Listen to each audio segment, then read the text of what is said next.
Hi, I am not going to be doing a video on the DTMF IoT device.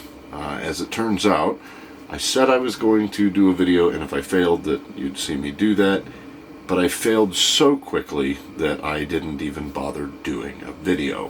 When I connected the little board that I have that has the MT2807 on it, it just didn't work. No matter what I tried, I could not get it to output the serial information that I needed, and I didn't really feel like beating my head against it, because the other thing that didn't work was coupling to the phone. So the board that I got was designed to have the output from like a cell phone or something like that played through, a very low voltage connection.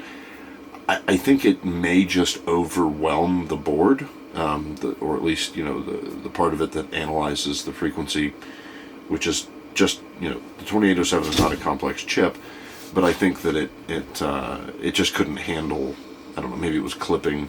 I'm not sure. I'm not really sure what went wrong with that. It's not really worth doing because it was so novel. Instead, I am later going to focus on putting the ATA, the analog telephone adapter, in the trailer that I am currently in. And I am currently in the trailer because we're out and about, just kind of doing our thing. But while I was in Baton Rouge, one of the challenges that I faced with the system that I was working on down there was how to get control into an area of more than one circuit without having to add other switches or run additional wires to power, more switches or more I4s or something to that effect. This is a situation where you may only have one light switch, but you want to control your other IoT devices. So the homeowner actually looked online, and I looked online, and what we both found and thought we might want to try is this Sonoff NSPanel. Now, it has an app download link, as most things do. I don't know if it can be used without the app, but I'm going to find out shortly. I have not opened this. I decided to save it for this video to open it, really hoping that it's going to work well, because I would actually use this as a central control panel, probably in the hallway and maybe the living room of my house, just so that guests could very quickly do something, even though most of the lights and everything kind of take care of it. We haven't used even the switch system that I upgraded. We don't use it because the motion sensors and various other programming tricks and things that I'm doing seems to work really well. Also, I hope that I realize this is a little late to be mentioning this, but I hope the audio is okay. I am using the onboard microphone on my camera because I am lazy and forgetful, and I'm not sure if I actually charged my lavalier mic. And plugging the lavalier mic directly into the camera results in massive clipping, and I'm not sure if I can even change the input setting or input level. So anyway, let's open this thing and find out, if it's any good. Now, what I have here, in order to test this thing in the trailer, obviously I don't have any standard light switches in order to test this. I do have some standard outlets, but obviously I want to keep those, so I opted for the, cord and Legos. So, and I bought all of these. I'm only going to be using these straight throughs for this video. I actually bought all of these because eventually I am going to finish my own low voltage conversion. I have the last Shelly 4 Pro that I need, and it's time to clean up the box and get rid of all of the nasty wire nuts and replace them with Wagos. I will probably do that on a video, but I might put it on side bits. I don't know if my primary audience cares about me just doing maintenance on my system, especially since I've explained about 100 times how to set up a Shelly device, and they're all more or less the same because Shelly's really good at that. Anyway, so let's open this thing. Obviously I'm in the process of that. Oh, I love this stuff. I'm keeping that for other uses. This stuff is just, I believe it is foam expanded neoprene, maybe? I highly doubt that it's polyethylene. Anyway, it's great stuff, and I use it for all kinds of things. Wherever I need just a little extra padding for something that vibrates or something like that. Oh, wow. So it is a pretty little device, you know, picture that in your wall, or, you know, I might do something weird, like build a case for it so it can be freestanding at an angle. I don't know. Well, assuming, of course, that it lets me use it without an app, because you know how I feel, or you should know how I feel about cloud implementation. If you don't know how I feel about cloud implementation, please feel free to subscribe to the channel. Haha, see what I did there? And watch my other videos, and then you will know exactly how I feel about cloud services. Although I will confess in this video, and maybe in another upcoming one, that I have tried the Shelly, or the Home Assistant cloud, and yeah, okay, I like it. So I might just go ahead and buy it and pay for the thing, which I understand. Look, they have server space and bandwidth and electricity and all kinds of things. Hopefully my dog moving around isn't too noisy. He is larger than many humans, as I recently learned. But anyway, let's see here. We've got some wiring instructions, so those are good. Tells me how. Oh, what is this? Oh, this is, wow, that's the funkiest looking "don't forget to turn off your breakers" logo. I was like, what, do I just, there's slide switches on the back or something? But no, that's just the shut off your breaker, don't be an idiot. You know, we connect the L2 and L1 outs to lights, and we have a load and neutral. So that's interesting. Smart wall switch, and it's a scene controller. It says smart scene wall switch, and it has inbuilt outs. So that's cool. I actually didn't know that when I purchased it. It probably said it on there, and I just wasn't really paying attention. I was just kind of looking at the scene switching part and sort of the screens that it had on there. But okay, that's cool. You know, I probably won't use that. Maybe I will. I don't know. Boy, that makes me think about stuff. And also, I realized that getting the Wagos was unnecessary because this has screw terminals. Duh. I should have really thought about that, but that's alright. Okay. So let's give it power and see. Alright, let's see what else it says here. Download the app and then power on. Add the device via Bluetooth pairing. So I'm probably going to have to do that just to get into the device. I don't know. We'll see when we power it on. What I'm hoping for is I set it up and then I have the option to use it offline somehow, or I can pull it offline and it still works. And if that's the case, I'll figure out a way to get it to not talk to the cloud, because, or you know, the internet, because I don't want it to. Yeah, okay. I'm also interested, it has this down here, which I wonder, and it doesn't really say anything about that in this little pamphlet thing. I wonder what that is. It looks like it could be an IR receiver, it could be a light, although it's off-center and that would drive me crazy, or more than likely it could be light detection. It doesn't really say. It doesn't really say on there what that is. So that's interesting. All right. I need a screwdriver, which is on the wrong side of the room.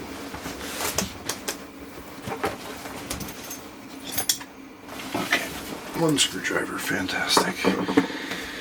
I'm always super prepared for my videos, as you can tell. I'm not going to do anything with the ground wire because don't need it, so I'm actually going to push that down just so that it doesn't, because lest we not forget that our ground is also a neutral.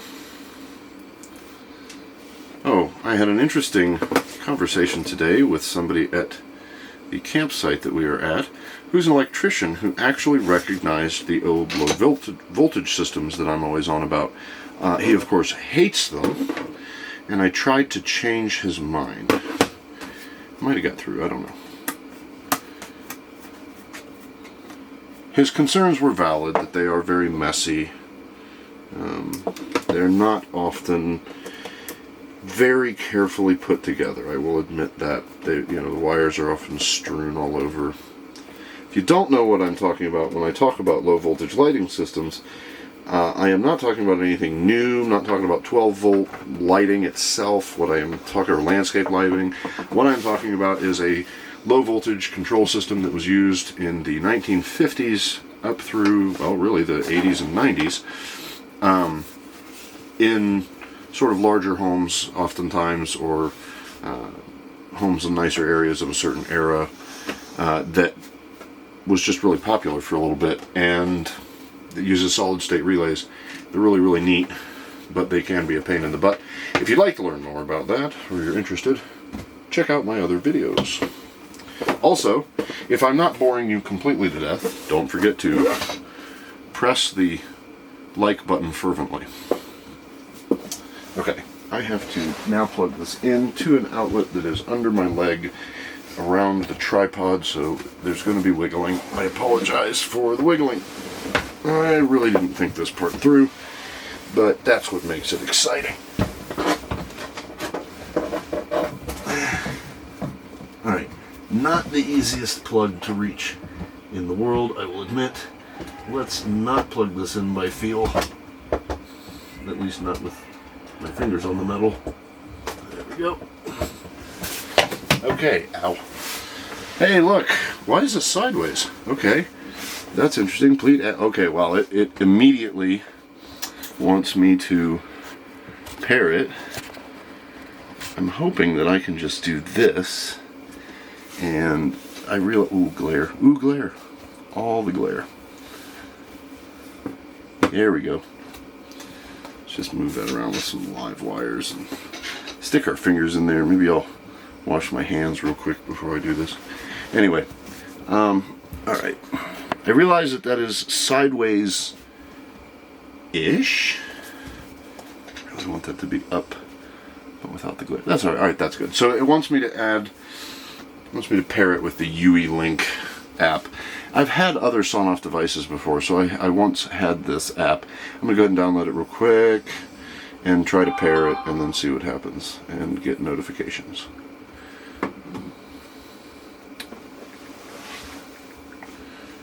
Ewelink, install that real quick. I don't like this, but... And the thing is, if I can't, use it offline, and I can't hack it to make it offline if it isn't out of the box that way, I may still use it with the Ewelink app as a standalone device for doing something else on occasion. How did I get that back? What did I do? I bumped something and now there's glare again. I apologize. I'm not actually watching my screen while I do this, which I should. And I realize there's not a whole lot for you to actually see, so I'm hoping that my dialogue is engaging. It says it works with everything, but that's not really true, is it? Yeah, I guess I agree. No, I don't want you to send me notifications. How about that? I really don't want a... Do I have to register? I don't want to give you my email. I don't know you that well.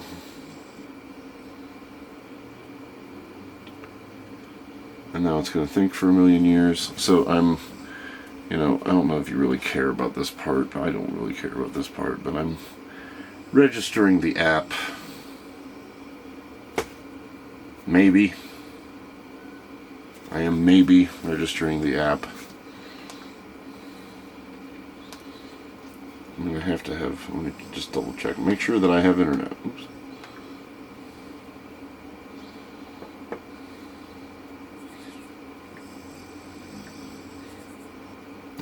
have internet, so here we go. Aha! Oh, I only have 56 seconds to check my email. Okay, it's only a 4-digit verification code. I don't feel like that's wonderful. I don't even know why I bothered copying that. Okay. And now I have 33 seconds to put in my new password. Oh, crap. Okay. It's a race. I see. And then my code will be invalid. That is not a wonderful system, Sonoff. Of course, you know where you are. Probably don't care. Ooh. Experience a whole new era of smart home. Matter is here. I don't care. I really don't. Most of my devices don't require gimmicky things. They just require Wi-Fi. Yeah, okay, alright. No devices yet. Let's add a device. So we're going to add a device now. This is super technical screen sharing right now. Yeah, I guess I'll do quick pairing. It's going to do this stuff, I guess, while using an app. Fine. Please set the device into pairing mode. Well, it's definitely in pairing mode. I'll let it connect to my present thing. Oh, Wi-Fi password is empty. Well, we can't have that, so 1 second. While I grab my Wi-Fi password. Oh, this has got to be riveting, cutting edge television right here.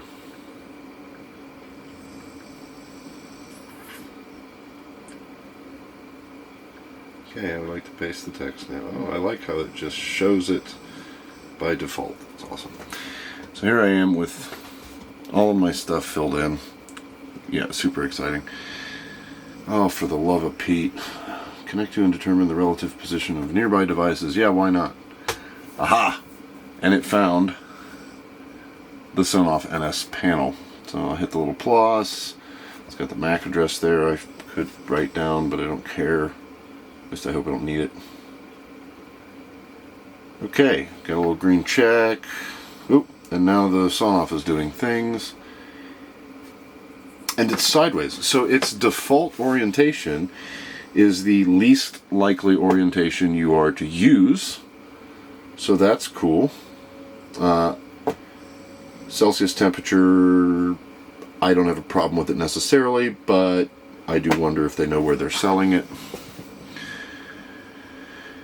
I don't want to share. Why would I want to share it?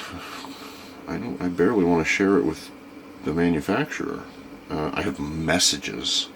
I don't have messages. I have a stupid notification that's going to try to sell me more of their stuff, and I don't want it. So now let's see if we can. Oh, we have clicks. All right, so we can turn things on and off, but can we? We can manage rooms. Oh, here we go. Oh, that's just sort of an interface. There we go. Third-party platforms. There's all kinds of options here, including whatever those are. So, yeah. Apparently this gets sold all over the place. I'm sure it gets manufactured in the places where those are the thing. Man control, which I think is really interesting. Let's see. Why would you turn that off? I don't understand. Inching settings. So that's cool. Ah, that explains the two circuits. No, it doesn't, because they're not just relays. They're 110. Boy, that's a missed opportunity there. They could have used the two relays just as relays, and you could have had a little thermostat there. I mean, it does all the rest of the stuff. You got temperature and humidity, and interlock and inching settings, which are for HVAC control. You have a temperature calibration, widgets. Don't think I care. So yeah, What I wonder is if I were to set this device up and then